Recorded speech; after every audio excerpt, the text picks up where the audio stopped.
చూసుకుంటే ఆ ఏరియా కంట్రికా ప్రకాష్ నగర్ అలా చూసుకుంటే ఇంకా వరద తీవ్రత ఇంకా పెరుగుతుందే కానీ తగ్గడం లేదు. గత 6 రోజుల నుంచి వాటర్ నుంచి ఇబ్బంది పడుతూనే ఉన్నారు.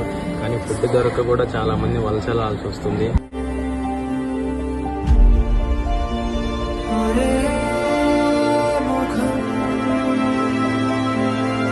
ఇంకోటి ఏంటంటే ఇక్కడికి వచ్చేసరికి చిన్నపిల్లలతో చాలా ఇబ్బంది పడుతున్నారు. ప్రెగ్నెంట్ ఉమెన్స్ వీళ్ళందరూ బోట్లు అనేది వస్తున్నాయిలే కానీ వాళ్ళు పెయిడ్ అని చెప్పేసి వాళ్ళు ఎంత పిలిచినా కానీ పట్టించుకోకుండా వెళ్ళిపోతున్నారు. పాపం ప్రెగ్నెంట్ ఉమెన్స్ ఉన్నారు, వాళ్ళని కూడా సేవ్ చేయాలి. ఎవరైనా ఉంటే ఇక్కడ ప్రకాష్ నగర్ బాయికాపురం ఏరియాలో బోట్ సప్లై చేయించి ఆ ప్రెగ్నెంట్ ఉమెన్ వాళ్ళని కూడా తీసుకొని వెళ్ళి ఆ చిన్నపిల్లలు ఎవరైతే ఉన్నారో వాళ్ళు ఎక్కడికైతే వెళ్ళాలో అక్కడికి గమ్యాన్ని చేరుకునేలాగా మీరు సపోర్ట్ చేయాలని అడుగుతున్నాను. ఎందుకంటే ఇక్కడ నేను ఉండి చూస్తున్నాను కాబట్టి ఈ ఘటన ఈ సన్నివేశాలు నాకు